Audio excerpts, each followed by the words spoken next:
El Señor llamó a las personas que se expusieron a sus palabras a arrepentirse cuanto antes, sin dejar pasar los días de la salvación. Cada vez que el Evangelio se predica, se están predicando los días de la salvación. Cada vez que se escucha una predicación del Evangelio es Dios recordando estos llamados a que la gente se ponga a cuentas con el Señor a través de Jesucristo, antes que personalmente enfrente su cita con el Señor muriendo, o ya sea que luego, si el Señor viene, tenga que enfrentar el día final en la segunda venida de Cristo. Esto lo viene el Señor anunciando desde las parábolas del siervo fiel y el siervo insensato. El Señor vendrá, el Señor vendrá. Sea que la persona vaya a Él, o sea que el Señor venga, igual va a enfrentar a el juez final. ¿Por qué no arreglar cuentas con su adversario? No, la gente que escuchaba y que escucha hoy el mensaje del Evangelio no debería postergar los llamados que Dios hace para que la gente se arrepienta. Ahora el Señor va sobre una metáfora por medio de la cual nos enseña algo. Y es que la paciencia de Dios no es eterna. Que Dios siempre va a esperar una respuesta acorde al Evangelio por parte de los individuos que son expuestos a Él. Que al no hallar esta respuesta acorde al Evangelio que se escucha, Él ejecutará acciones acordes a quienes no dieron ese fruto esperado. Por supuesto que tenemos en mente unos niveles de aplicación de esta parábola. Y lo primero que tenemos que entender es que esta palabra fue dada primariamente, no únicamente, pero primariamente a Israel como nación.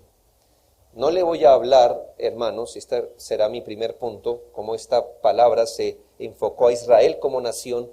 No le voy a hablar de casos particulares, porque reconocemos que dentro del pueblo de Israel mucha gente creyó, o no llamémosle mucha, alguna gente creyó, ya sea antes de Cristo o en los tiempos de Cristo, o aún después de Cristo, muchos judíos han creído en Cristo.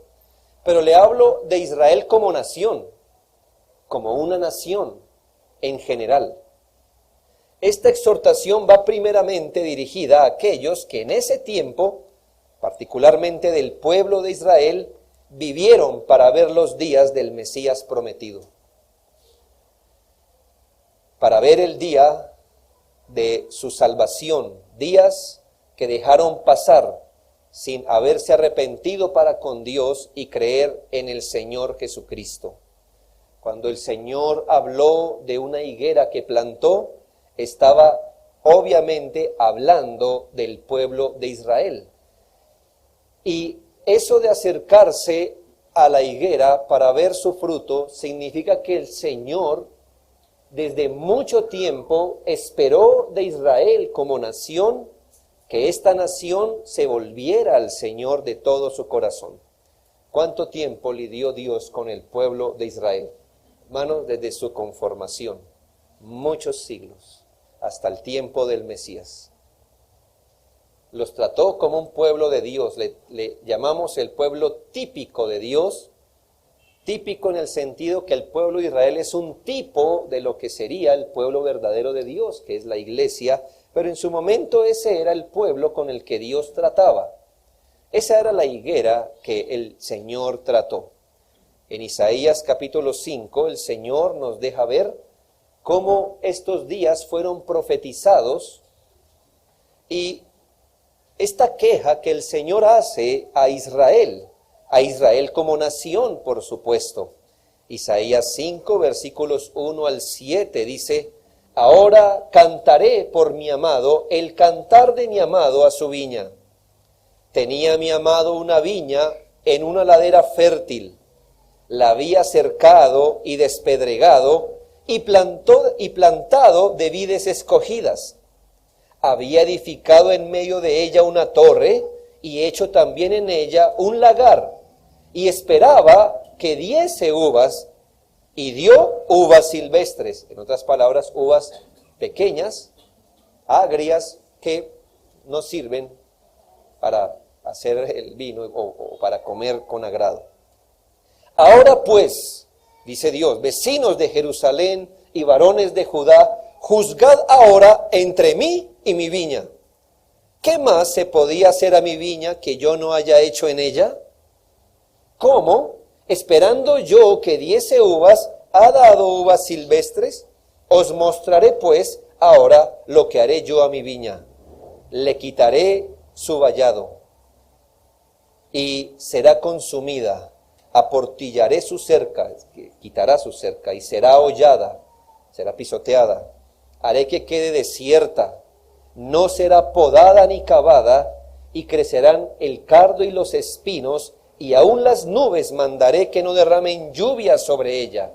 Ciertamente la viña de Jehová de los ejércitos es la casa de Israel, y los hombres de Judá planta deliciosa suya. Esperaba juicio, y he aquí vileza, justicia, y he aquí clamor.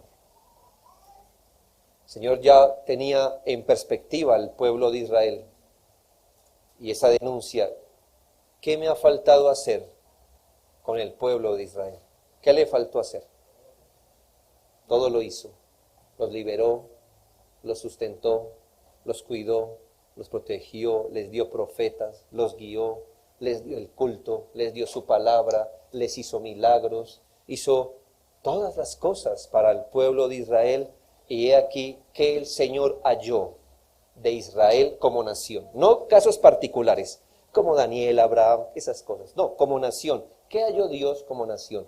Nada, ninguna respuesta. Este pueblo se enorgulleció hasta los días del Mesías, donde se manifestó su mayor pecado, que sería ¿cuál? Entregar a muerte al Hijo de Dios. ¿Qué le faltó hacer al Señor? ¿Cuál fue el resultado que dijo el Señor? ¿Qué iba a hacer con este pueblo al que le invirtió mucho tiempo, mucha instrucción, mucho trato, mucho cuidado? El Señor dijo: la abandonaré, quitaré el cerco alrededor suyo, dejaré que se pisotee, me olvidaré. En lugar de una viña hermosa crecerán cardos y espinos, y así será su suerte. El Señor dio la espalda al pueblo de Israel como nación. Eso estaba profetizado. En Romanos 9, 4 al 5, podemos preguntarnos aquí, ¿qué el Señor no hizo con Israel? Es de esta nación de Israel que el apóstol en Romanos 9, 4 y 5 dice que son israelitas, de los cuales son la adopción, la gloria, el pacto, la promulgación de la ley, el culto y las promesas, de quienes son los patriarcas y de los cuales según la carne vino Cristo. Qué privilegio, ¿no cree? Qué viña tan hermosa tenía el Señor con ellos. Hermanos, mientras aquí teníamos gente raspando piedras, adorando un árbol y un sol, en esa nación Dios estaba mostrando a Abraham, a Isaac y a Jacob. Mientras aquí, hermanos, estábamos haciendo pirámides para adorar el sol, Dios estaba dando su ley en el Sinaí, en ese lugar. Mientras nuestra historia habla de Bacatá, de todos los nombres que usted puede relacionar, su historia habla de Daniel, habla de Jacob, habla de Amós, de Isaías. Esa es la historia de ellos.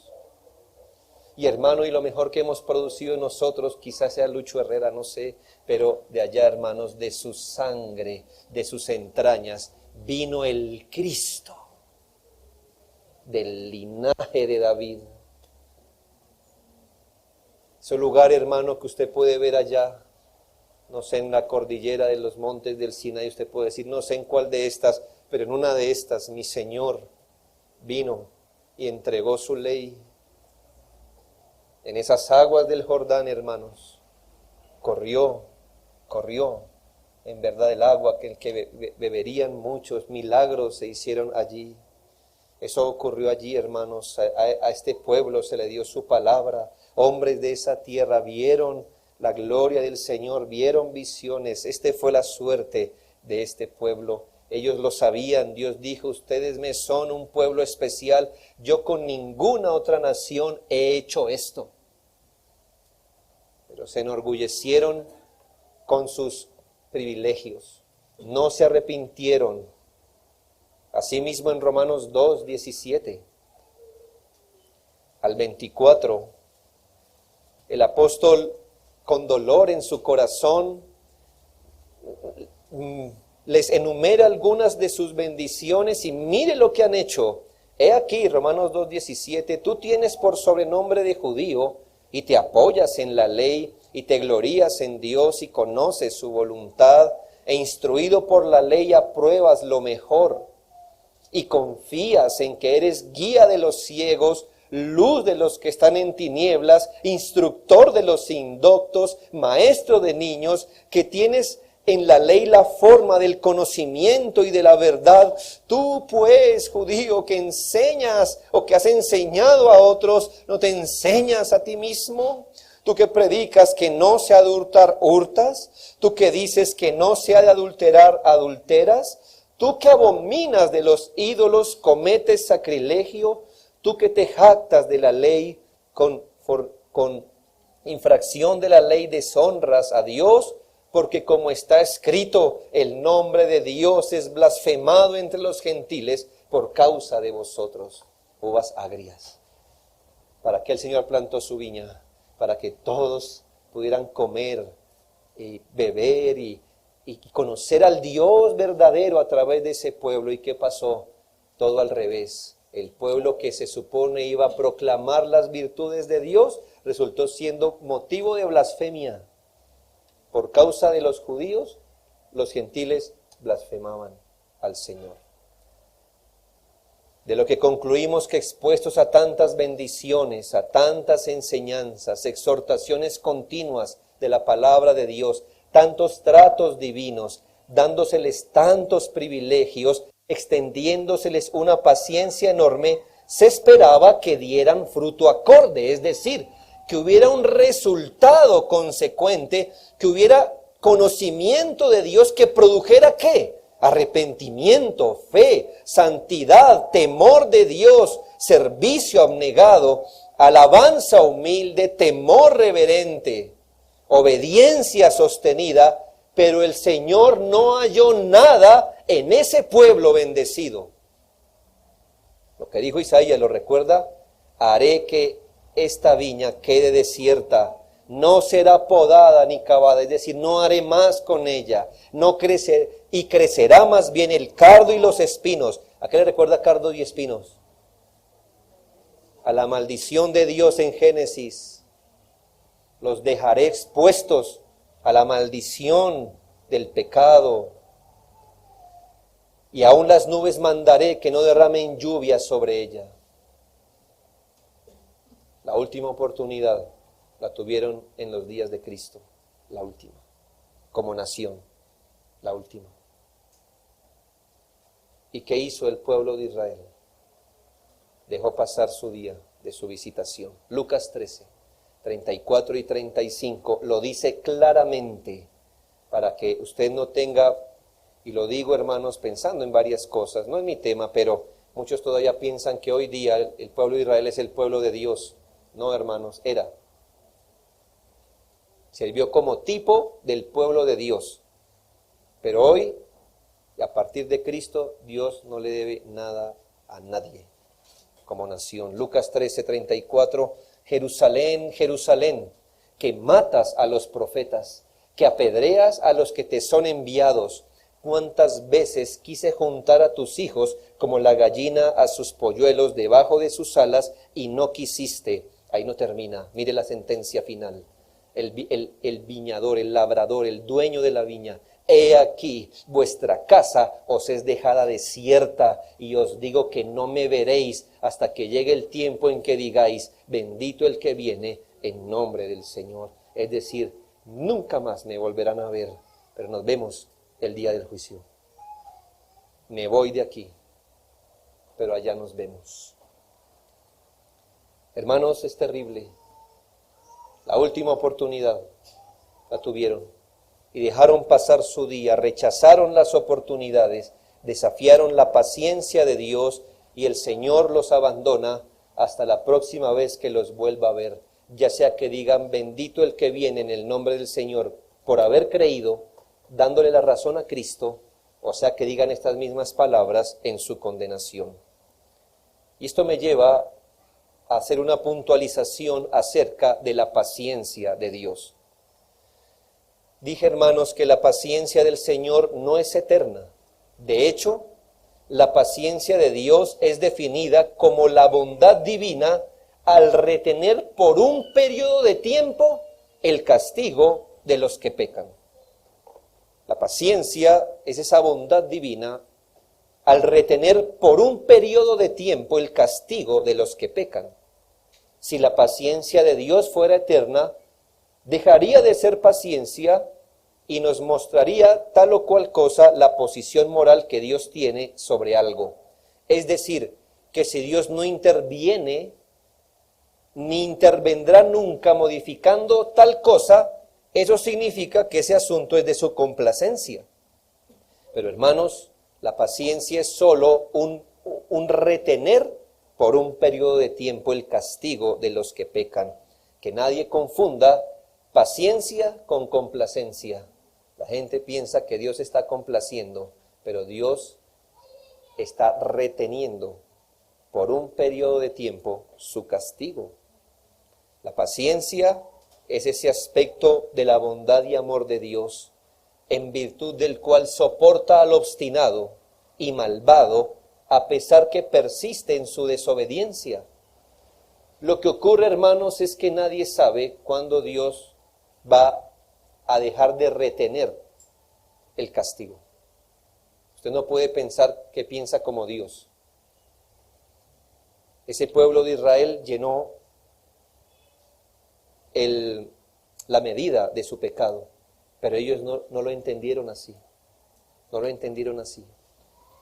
Y Dios ya no retuvo más su amor y abandonó a ese pueblo. El carácter y la ley de Dios son inquebrantables, y la transgresión al carácter de Dios y la ley es pecado, y todo pecado traerá su condenación. Pero en su bondad Dios aplaza, da un tiempo para no derramar inmediatamente el juicio merecido, pero hermanos, finalmente Él demandará la pena adecuada. Y aquí debemos, hermanos, preguntarnos por qué Dios retiene por un momento el castigo. ¿Qué lleva al Señor a no ejecutar de una vez lo que merece el pecado? ¿Por qué en el caso del pueblo de Israel, por qué esperó hasta tantos siglos para abandonarlos? ¿Por qué el Señor no ejecutó al primer hombre tan pronto pecó? Pecó, murió, y con él murió toda la raza humana. ¿Por qué? ¿Qué lleva al Señor a ser paciente con los que desafían su voluntad, los que son malvados? Le voy a dar dos razones bíblicas del por qué el Señor retiene por un momento el castigo. Retiene por un momento. Segunda de Pedro 3:15, un texto muy conocido por nosotros en toda esta serie, dice: y tened entendido que la paciencia de nuestro Señor es para salvación. Esa es la primera razón por la que Él es paciente. Hermanos, Él es paciente. Él está reteniendo su castigo para conceder tiempo a los pecadores para que se arrepientan. Esta es una concesión de tiempo divina. El Señor está estirando su paciencia para que el pecador discierna su condición, juzgue las cosas, juzgue el tiempo que está viviendo, se evalúe a la luz de la palabra, considere el Evangelio y proceda sin demora al arrepentimiento, porque no sabe el día de su reunión con la justicia divina. Por eso Dios no los castiga a todos los que no han creído, por eso no los castiga inmediatamente, por eso aún el malo puede seguir viviendo y hasta prosperar. ¿Dios está complacido de ellos? No, está teniendo paciencia. ¿Con qué fin? Con el fin que se arrepientan. ¿No es bueno Dios? Después de cuántos pecados usted fue convertido al Señor. Si Dios no hubiera tenido paciencia con usted hubiera muerto sin creer. Pero hay un segundo motivo que no es menos tremendo, podemos decir, y lo encontramos en Romanos 9:22. Romanos 9:22 nos da el segundo motivo de por qué Dios es paciente y no castiga enseguida los pecados. Dice Romanos 9:22, y que si Dios, queriendo mostrar su ira, en Pedro, ¿qué quería mostrar? Siendo paciente, ¿verdad? Es su ánimo de salvar. Pero aquí, y que si Dios, queriendo mostrar su ira y hacer notorio su poder, soportó con mucha paciencia los vasos de ira preparados para destrucción. Este es un aspecto terrible de la paciencia de Dios. ¿Por qué? Porque a muchos Dios les permite seguir pecando, no los castiga enseguida, retiene su castigo con el fin de hacer a futuro una exhibición más grande y notoria de su ira. En otras palabras, hermanos, Dios está reteniendo el castigo, permitiendo así que estas personas sigan pecando para más adelante castigarlos con mayor severidad y así exhibir qué tan grande puede llegar a ser su ira. Para algunos hermanos no han sido castigados porque el Señor los llama al arrepentimiento, pero si no lo hacen, ese individuo, igual la paciencia de Dios lo convertirá en un monumento, en una exhibición enorme, ya sea de su paciencia o de su ira. Por eso Dios es paciente. Algunos los atraerá a la salvación. Otros, cada día que pasen, están creciendo en sus pecados, y el día que se derrame la ira de Dios sobre ellos, habrá una exhibición igual de grande a sus pecados, igual de impresionante. Que con su paciencia el Señor le dé la oportunidad para que se convierta a Él.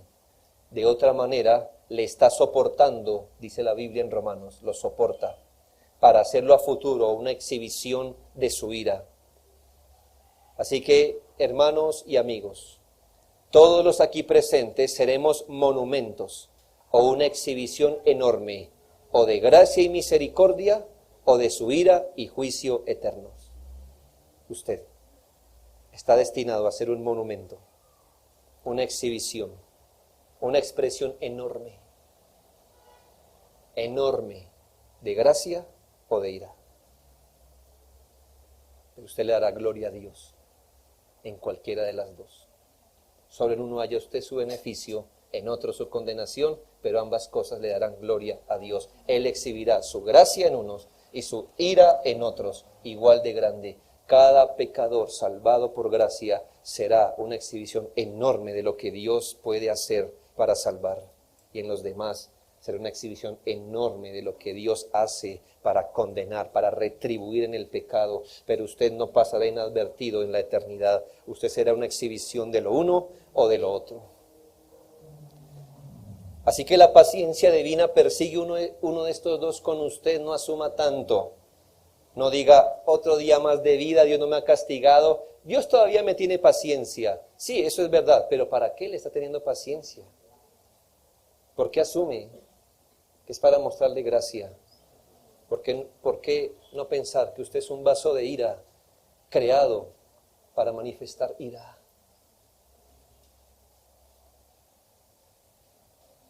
Por eso, arrepiéntase hoy, sin demora, sin dilación. Lo segundo que quiero decir, ya vimos la nación de Israel. Pregunto yo, ¿es solo esta parábola para los israelitas? ¿Es este llamado para los israelitas? Menos mal no fuimos de Israel. Ellos dejaron pasar su tiempo, los días del Mesías. Qué pueblo tan rebelde, ¿no? No hay más aplicaciones. He aclarado que estas palabras fueron dichas primeramente al pueblo de Israel. Su llamado también, pero su llamado también aplica a todo aquel que ha sido expuesto al Evangelio. El principio es el mismo, y es que Dios expone a los individuos al Evangelio en mayor o menor grado, pero ¿qué espera el Señor? Que los individuos que se exponen al Evangelio den un resultado acorde, consecuente, producto de haber escuchado las buenas noticias de salvación y los términos del Evangelio. El Evangelio no solo está destinado a informar, sino que está destinado a producir algo. Lo que le quiero decir es que el Evangelio no son buenas noticias informativas. Es decir, no son las noticias como lo que a usted le importa el precio del café hoy. Qué bueno saberlo, pero ¿qué tiene que ver conmigo? La verdad. El Evangelio es más que un mensaje que busca informar.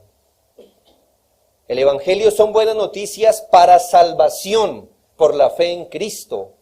Eso significa que estas noticias están destinadas para que el individuo pueda entender su condición, pueda entender a Dios, su oferta de salvación, y arrepentido pida gracia y le sea removida la dureza del corazón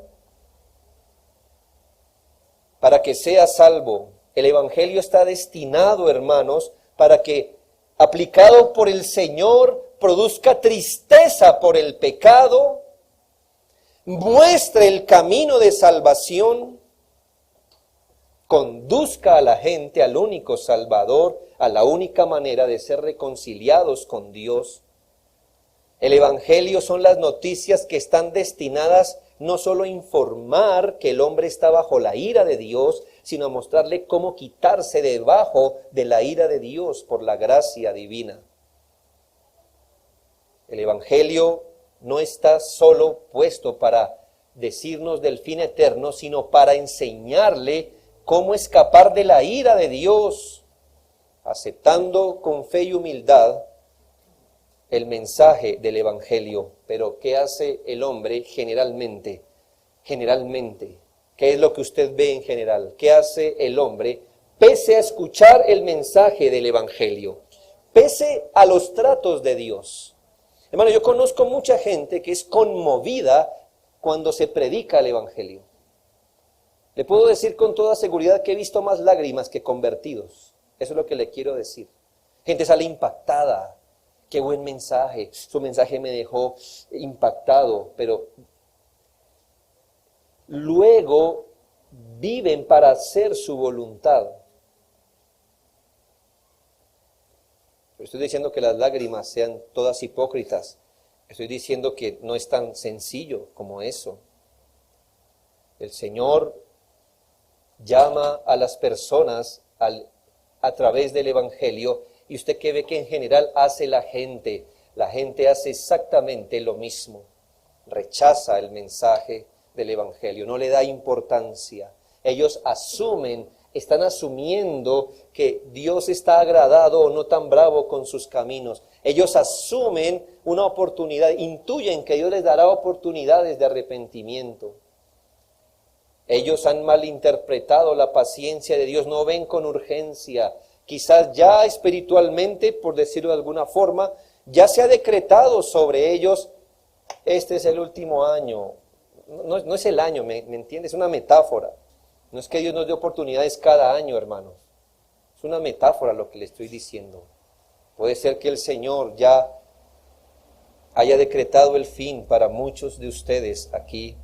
El Señor ha puesto las demandas de su discipulado, de negarse a sí mismo, dejar atrás esa vida centrada en uno mismo. El Señor ya le ha hablado a muchos aquí acerca del pecado, de cuál es el propósito de la vida, de que es centrarse en el reino de Dios y su justicia, de hacer tesoros celestiales. El Señor ya ha exhortado a muchos a dejar esa vida orientado en la satisfacción de sus deseos, de sus pecados, pero los individuos resisten al Señor. Viven para burlarse de la paciencia divina y están dejando pasar su día, el día de su visitación. Mateo 3:8 nos dice que el Señor demanda frutos, es decir, resultados. En otras palabras, Dios al que escucha el Evangelio le demanda evidencias de haberse arrepentido. Es decir, que el pecador deje su mal camino, su pecado, se aparte de su maldad. Mateo 3:8, que decía Juan Bautista: haced pues frutos dignos de arrepentimiento. ¿Qué esperaba el Señor de ellos? No una simple, ¡ay, qué palabras tan duras! Se lo mostré en un texto, ¿no? ¡Qué palabras de autoridad! Apedrémoslo. No es como usted se sentía aquí de impactado. Recuerdo que Herodes, dice la Biblia, que se sentaba a escuchar de muy buena gana a Juan Bautista. Aún así lo mandó matar, ¿verdad? Era un hombre impío, no quiso abandonar su pecado. ¿Qué dice la Biblia? Al que escucha el Evangelio, hagan frutos dignos de arrepentimiento. Es decir, muéstreme su fruto, su evidencia de que realmente se ha arrepentido. Muéstreme. Evidencie en verdad que usted habrá creído en Cristo. ¿Qué evidencia trae al frente? ¿Su orientación de vida? ¿Cómo está centrado ahora buscando el reino de Dios? ¿Más temor, más abnegación, más humildad ante Dios? ¿Sí? El Señor apremia a los no convertidos que se arrepientan y crean, que se humillen bajo la poderosa mano de Dios para ser transformados desde sus corazones. ¿Por qué? ¿Qué tipo de fruto darán si su corazón no ha sido cambiado? Mateo 12:33 es claro en la sentencia. ¿Qué fruto darán si no son cambiados desde el corazón? De esto desprendemos que el fruto que el Señor demanda no es simplemente cambiar los hábitos, sino cambiar el corazón que cambia los hábitos. Mateo 12:33. O haced el árbol bueno y su fruto bueno, o haced el árbol malo y su fruto malo, porque por el fruto se conoce el árbol. Hermanos, gente quiere cambiar, no quiere arrepentirse. Eso significa que quiere cambiar el hábito, pero no el corazón. Gente quiere ser mejor persona, pero no quiere convertirse a Cristo. Y entonces eso es moralismo. Eso también condena a la gente al infierno. El Evangelio no consiste en pórtate bien. El Evangelio consiste en creer en el Señor Jesucristo y entrégate a Él en santidad. Es otra cosa, es distinto a moralismo. Pero ¿qué ocurre? ¿Qué hace la gente? El más sensible de ellos dice, ay, sí, yo debo mejorar. Eso quiere decir que ahora se va a emborrachar menos. Que va a arreglar 2 o 3 cositas de su vida. No, ¿qué dice la Biblia? Hagan el árbol bueno y entonces dará fruto bueno. ¿Dónde debe estar la transformación espiritual real? En el corazón. Usted debe nacer de nuevo si no lo ha hecho. Debe ser convertido profundamente en el corazón. El Señor sigue esperando fruto, pero usted no dará fruto acorde a menos que su corazón sea transformado. El Señor espera que su bendito evangelio caiga en buena tierra y dé fruto abundante, según Mateo 13, versículo 8 en adelante, donde se nos dice: cuando alguno oye la palabra del reino y no la entiende, viene el malo y arrebata lo que fue sembrado en su corazón. Luego dice el que fue sembrado en pedregales, es el que oye la palabra y al momento la recibe con gozo. ¿Pero qué? No tiene raíz en sí, sino que es de corta duración, porque al venir la aflicción o la persecución de la palabra tropieza. Cuidado, hermanos, que esas son evidencias de que no hay gracia en usted. Amigo, a un profesante que se cree cristiano, usted sabe que lo suyo no es fruto verdadero, porque en momentos de aflicción usted se ensimisma, usted busca otros refugios, usted se acoge a otras cosas, no a Cristo, no a su evangelio. Usted olvida las promesas, usted olvida un Salvador. En sus pecados hace lo mismo, en su pobreza hace lo mismo y en su abundancia hace lo mismo. Eso que Él está diciendo de su condición espiritual, que usted no es tierra donde germine la palabra de Dios. Puede que usted vea de vez en cuando unas matitas pequeñas y diga, soy buena tierra, pero espere la próxima prueba, espere el próximo desafío de fe y usted mismo lo corroborará en usted mismo, que deja de orar, que deja de buscar al Señor, que se deja de congregar, que deja de leer la palabra, que deja de dar testimonio. ¿Y eso es fruto de qué exactamente? De que no hay una obra, que usted no es tierra en la que el evangelio produzca algo. Usted sigue viviendo igual, pensando igual. Dice además, el que fue sembrado entre espinos, este es el que oye la palabra, pero el afán, si ve los afanes, el engaño de las riquezas ahogan la palabra y se hace infructuosa. ¿Qué espera el Señor? Fruto. ¿Y qué pasa con usted? No da fruto. ¿Por qué? Porque si no es la enfermedad, es la economía, es la abundancia, es la escasez, es el problema, es la familia, es la sociedad, es todo. Pero usted nunca da fruto para el Señor. ¿De qué le sirve recibir la palabra con gozo? Prefiere recibirla llorando, pero dar fruto.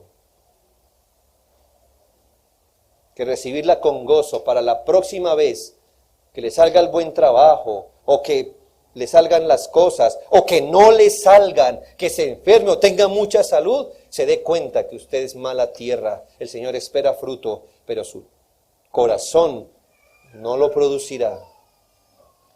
Como ve, el gran sembrador esparce su semilla y demanda fruto. El problema no es de la semilla, sino de la tierra, es decir, del corazón de la gente. Si su corazón no ha sido cambiado, la semilla del evangelio es ahogada y no dará fruto. Nada crece, y si crece es de poca duración. De otro lado, ¿qué resultados de vida espera alguien cuya raíz es mala? Pues malos actos, pecados sistemáticos, pecados crecientes, hábitos pecaminosos, vicios pecaminosos, tendencias, costumbres de la carne, mente carnal, justificación a sus pecados. Estos y más son los frutos amargos de un individuo cuyo árbol es malo. No puedes recoger fruto de justicia de un árbol malo. No ves fruto digno de arrepentimiento porque no hay arrepentimiento genuino. Esta gente vive en el mundo de Dios, está bajo los tratos de Dios, pero no hay fruto. El Señor espera fruto del que se expone al evangelio, hermanos, pero la paciencia de Dios no es eterna. La paciencia es un atributo de Dios, pero su manifestación no es eterna. Por definición, la paciencia solo es de corta duración, se acabará. ¿Hasta allí llega la aplicación de nuestra parábola? ¿Solamente aplica al pueblo de Israel? ¿Solo aplica al amigo que escucha el evangelio continuamente y no da fruto? Debo decirle, hermanos, que la última extensión de mi texto, yo no es que quiera escurrir mi texto hasta que coja cualquier cosa, hermanos, pero el principio es un principio. Y también creo que la última extensión de este texto va dirigida a los creyentes. ¿Por qué, hermanos? ¿Por qué lo digo? Porque el Señor estas palabras las dirigió estando sus discípulos presentes. Él no le dijo, no, esto no es para vosotros, esto es para ellos. No, allí estaban sus discípulos. Hermanos, Dios espera fruto de su pueblo, al que ha amado, por el que ha dado a su Hijo, a quienes les ha concedido su Espíritu y los medios de gracia. ¿No fue acaso a discípulos suyos que el Señor les dirigió palabras estas palabras registradas en Juan 15:2, todo pámpano que en mí no lleva fruto, lo quitará. Dios no se la dijo a un no creyente, se la dijo a sus discípulos. No da fruto, lo corto. No da fruto, lo corto. Yo entiendo que esto no es un llamado a perder la salvación, por supuesto, eso es imposible, pero Dios tiene sus formas de podar su viña de creyentes sin fruto. Romanos 7, 4 y 5 asume que el producto de la obra del Espíritu Santo en los creyentes es dar fruto. Es decir, mire que Romanos 7, por contraste, asume esto, que el creyente da fruto, así como cuando no era creyente, también daba fruto. Dice Romanos 7, 4, 5, así también vosotros, hermanos míos, habéis muerto a la ley mediante el cuerpo de Cristo, para que seáis de otro, del que resucitó de los muertos, a fin de que, ¿por qué? Es decir, ¿por qué Cristo se dio? ¿A fin de qué? Que llevemos fruto para Dios. Porque mientras estábamos en la carne, las pasiones pecaminosas que eran por la ley, obraban en nuestros miembros llevando fruto para muerte. No me diga que usted era un impío que no había creído y no había evidencias de que usted lo era. No, usted no había evidencias de que usted no era un creyente, ¿verdad? No.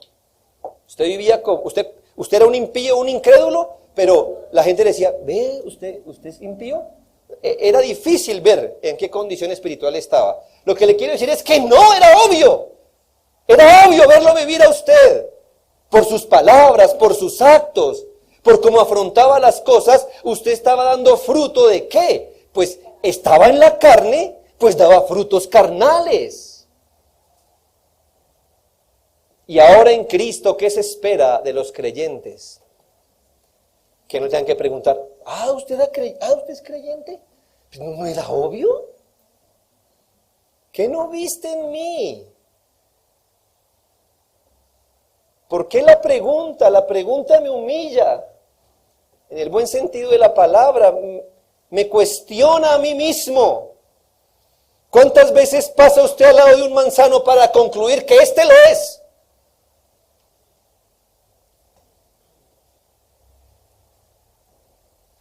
¿Cuántas veces pasa usted al lado de un árbol de pera y concluye que lo es? Es obvio. Eso se ve, porque no estamos hablando de una semilla, sino de un árbol ya. Segundo a los Corintios 9:10 nos habla de frutos de justicia, Filipenses 1:11, frutos de justicia que son por medio de Jesucristo para alabanza de Dios, y Filipenses 4:17. Le quiero dar estos tres textos de corrido. Segundo a los Corintios 9:10, Filipenses 1:11 y Filipenses 4:17, para que note que hay algo llamado en la Biblia frutos de justicia que son por medio de Jesucristo para alabanza de Dios. Estos frutos de justicia son los frutos que damos los creyentes en Cristo. Damos frutos llamados de justicia por Cristo para alabanza de Dios. Así es la obra de Dios. En Colosenses 1, 6 y 10, note cómo es el proceso.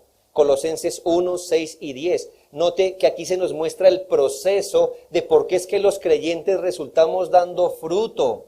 Dice allí, Colosenses 1, 6, la palabra verdadera del Evangelio que ha llegado hasta vosotros, así como a todo el mundo, y lleva fruto y crece en vosotros. Sí, hermanos, el Evangelio crece desde el día que oísteis y conocisteis la gracia en verdad. Versículo 10, para que andéis como es digno del Señor, agradándole en todo, llevando fruto en toda buena obra y creciendo en el conocimiento de Dios. Que Pablo mostró de los colosenses. Mire, ustedes, el Evangelio les llegó a ustedes.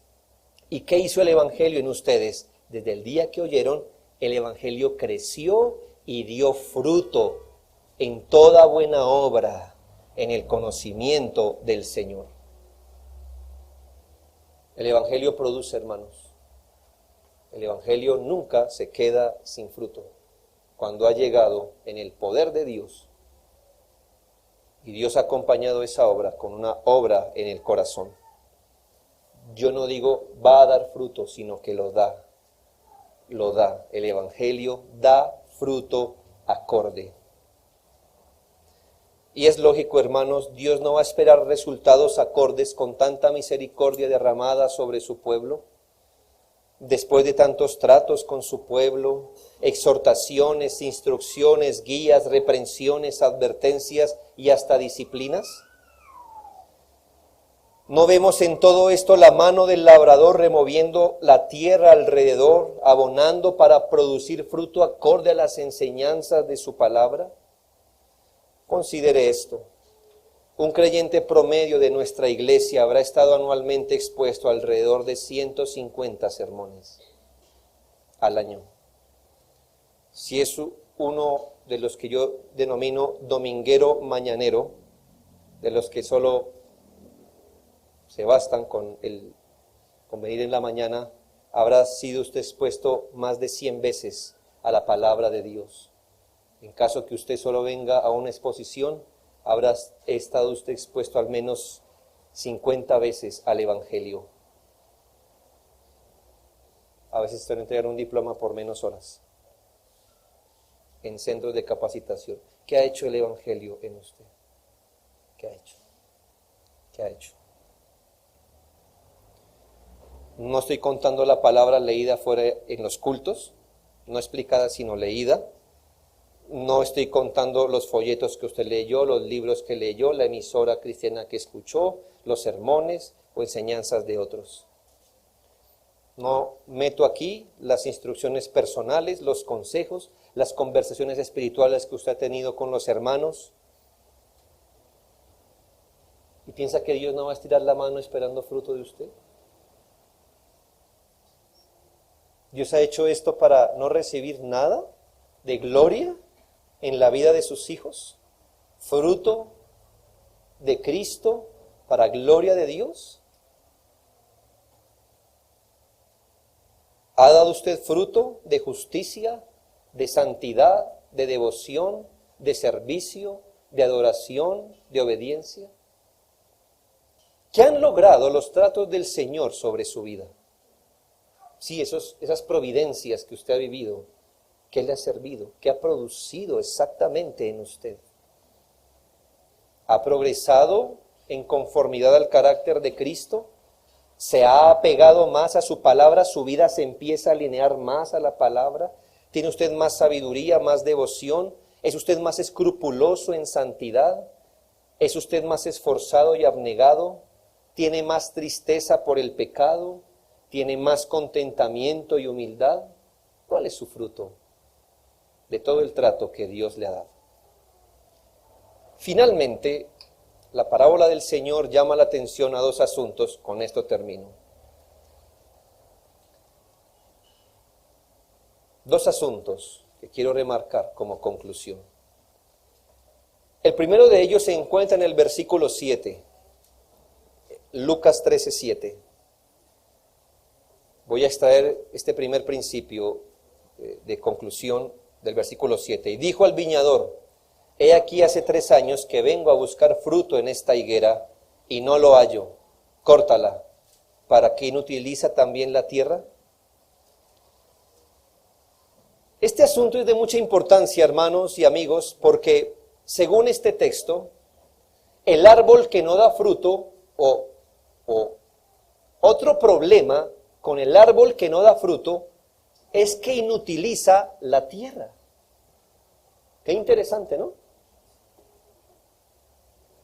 Es decir, sea el judío en tiempos de Cristo que rechazó a Cristo, sea el hombre que hoy se expone al Evangelio y no se arrepiente, sea el creyente negligente, ya tienen un problema, ¿no cree? Por rechazar a Cristo. Ahora, ¿qué ocurre? ¿Qué dice el Señor? Me inutiliza la tierra. Eso en palabras claras es que su incredulidad, su falta de fruto, su negligencia, no solo lo dañará a él, sino que empezará a dañar a otros. Atienda esto. ¿Sabe que uno de los asuntos que se presentan cuando hay más maldad en un lugar es que se empieza a perder la noción de bondad? Donde hay más maldad, donde se multiplica la maldad, se empieza a perder la noción de bondad. Tengo una parábola para ilustrarle esto. Si usted tuviera un traje blanco y por allá se va a la calle donde humea el Transmilenio, es obvio, ¿verdad? ¿Dónde notaría usted la mugre? Sería obvio en las junturas, ¿verdad? Uno que otro sería muy evidente. Su traje blanco hace muy evidente el mugre. Pero si su traje es gris, no mucho, ¿verdad? Se nota. Y si su traje es negro, no se nota. Muchas veces hemos orado, Señor, detén la maldad para que el Evangelio pueda progresar. Ahora ya sabe por qué, ¿no? Entre más maldad, se pierde más la noción de bondad. Eso quiere decir que no le basta al incrédulo ser incrédulo, sino que va a cundir alrededor suyo la incredulidad. Que si usted es inmoral, no le basta la inmoralidad de usted, sino que alrededor suyo va a cundir más inmoralidad. Un individuo incrédulo no solo se dañará a sí mismo especialmente, sino que hará cundir su mal por otros o en otros. Imagínese un padre de familia que es incrédulo, o una madre que no ora, que no lee la palabra del Señor. ¿Se va a quedar con eso ella? No, mire su cónyuge, mire su matrimonio, mire sus hijos. ¿No te bastó contigo mismo? ¿Por qué no te amarraste y te fuiste para la condenación tú solo? ¿Por qué arrastraste a tu familia a Acán? ¿Por qué lo hiciste Acán? ¿No te bastó tu propia condenación?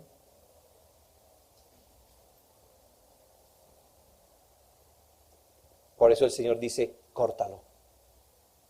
Córtalo ahora. Córtalo. En el caso de Israel como nación, ¿no vio que todos tomaron fuerza para decir crucifícale, entre más gente lo decía? La incredulidad hace cundir incredulidad.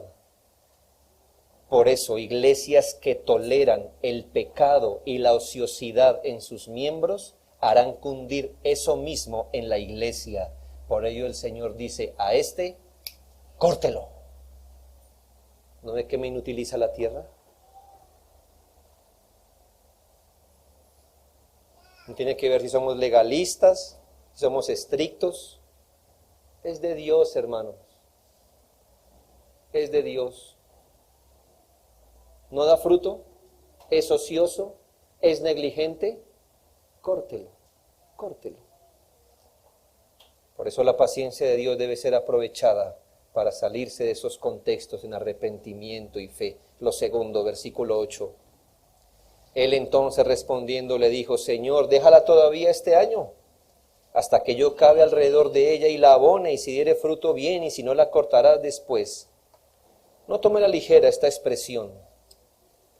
Dios puede cortar a una persona en su incredulidad. Amigo no convertido a Cristo, Dios puede cortarlo a usted. Córtalo, y usted será cortado sin oportunidad para arrepentirse, sin espacio para el arrepentimiento. ¿Se ha imaginado que estos sean sus últimos sermones? Para luego usted ser abandonado y jamás volver a tocar su conciencia con la palabra de Dios. Dios lo puede mantener a usted aquí físicamente y abandonarlo en su corazón. Es lo que le quiero decir. ¿Por qué piensa que en unos días su conciencia va a ser sensible a la Biblia? Y no en la silla empiece usted a ser indiferente. ¿Por qué piensa eso? Dios puede cortarlo así lo mantenga usted aquí físicamente. Le puede cortar eso en su corazón. Y entonces yo le digo, ¿qué va a hacer usted? Va a empezar a experimentar aversión para el Evangelio, por las cosas de Dios, desgana para la iglesia, para el servicio a Dios. finalmente usted abandonará lo poco que tiene. Así el Señor le habrá quitado para no inutilizar la tierra. Creyente, si hasta hoy usted ha sido negligente o si lleva un tiempo así, arrepiéntase y conviértase más y más al Señor, dando fruto para Dios. No confunda paciencia con complacencia. No confunda que Dios no le muestre su ira, porque de los peores castigos es que Dios lo deje andar tranquilamente por donde usted va. ¿Por qué no pensar, querido profesante, que estos son sus últimos sermones antes que usted empiece a pensar mal de la palabra, de la iglesia y decida irse dándole la razón así a Dios? ¿Qué tal en una de estas providencias usted se dé cuenta que usted era un simple profesante y no un creyente? Pero querida iglesia de Cristo, la viña del Señor, que ha dado fruto este año más.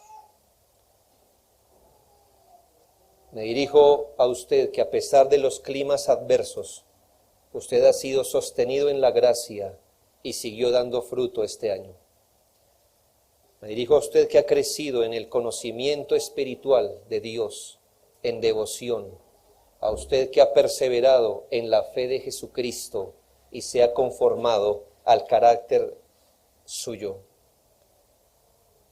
Me dirijo a usted que por los tratos de Dios, a veces Dios le ha quitado las hojas y las lindas flores. Pero aún detrás de cada ramita, usted ha dado fruto. Usted que se ha entregado a Dios, usted que se ha abnegado, usted que ha tomado la cruz y ha seguido al Señor. Me dirijo a usted que se preocupa por implicar las enseñanzas, a usted que se esfuerza por practicarlas, por atesorar las Escrituras, a usted que es humilde y tiembla ante la palabra de Dios. Le habla a usted que siente cuando el labrador divino pasa su rastrillo y remueve la tierra a su alrededor, pero que usted percibe el riego de su agua santificante y el abono semanal de su palabra. A usted que aprovechó la bondad y generosidad de Dios con espíritu humilde, le animo en el Señor. Precisamente usted es el testimonio de lo que Dios está supuesto a hacer, cuidar su viña, podarla para que dé fruto. ¿A quién le gusta que le corten su ramita? Nadie. Pero el Señor la poda para que usted dé más fruto. No lo digo yo, escuche Juan 15, 2 al 8. Y todo aquel que lleva fruto, Él lo limpiará para que lleve más fruto. No nos gusta la primera, ¿verdad? Él lo limpiará, querido creyente, lo limpiará. Y ya vosotros estáis limpios por la palabra que os he hablado. Permaneced en mí y yo en vosotros. Como el pámpano no puede llevar fruto por sí mismo si no permanece en la vid, así tampoco vosotros, si no permanecéis en mí. Yo soy la vid, vosotros los pámpanos. El que permanece en mí, yo en él, este lleva mucho fruto, porque separados de mí nada podéis hacer.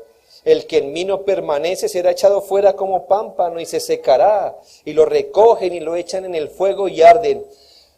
Pero si permanecéis en mí, mis palabras permanecen en vosotros, pedid todo lo que queréis y os será hecho.